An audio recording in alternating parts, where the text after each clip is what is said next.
Well, thank you so much for being on the show. I'm so excited to have you here. I can't wait to talk all about Podfest. So can you do us a favor and introduce yourself and tell us what you do?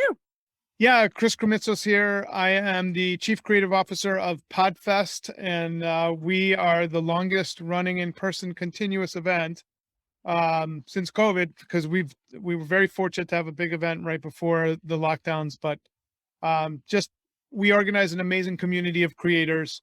The majority of them are podcasters, and we do have a smaller community of video creators and VidFests, of YouTubers and TikTokers and stuff like that. Now, and you guys also, didn't you break a Guinness World Record during the pandemic?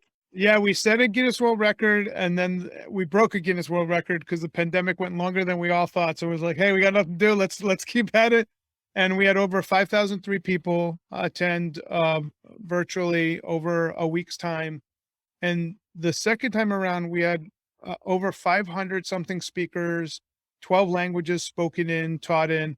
It was incredible. We were uniting the world with podcasting. It was pretty awesome. It is very awesome. And I've seen some of the free classes that you guys have on your website occasionally. So tell me, let's go way back into the, when you first began. Tell me a little bit about your podcasting journey and how you started, how you got into this medium, and how you finally founded Podfest. So I mean, I used to produce TV shows on terrestrial through public access. So we used to do live TV shows, serialized, business shows, and then one was a political debate show. It was a lot of fun.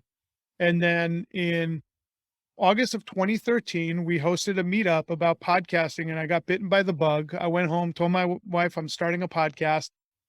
She said she's starting a podcast, and we couldn't both do it because we were doing so many events at the time. That she started her podcast, Biz Women Rock, and I became her marketing manager.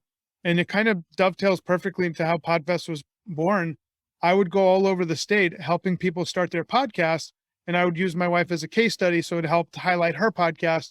And then after doing that, all these people said, what do we do now? You helped us start a podcast. And that's how Podfest was founded, with 100 people in 2015. And since then, we've doubled year over year. When we moved it to Orlando, that really was our inflection point of internationalizing the conference. So the last big in-person event we had was 2020. We had over 2,000 attendees. Last year, we did a much smaller engagement just to keep things safe. And we had literally an arena, the Amalie Arena, where the Tampa Bay Lightning played, to host Podfest Origins, since we brought it back to the source for 1 year only. But this year, we're excited. We're going full force in Orlando, and we don't want to jinx ourselves, but it looks like we'll be over 3,000 attendees. So it's pretty amazing.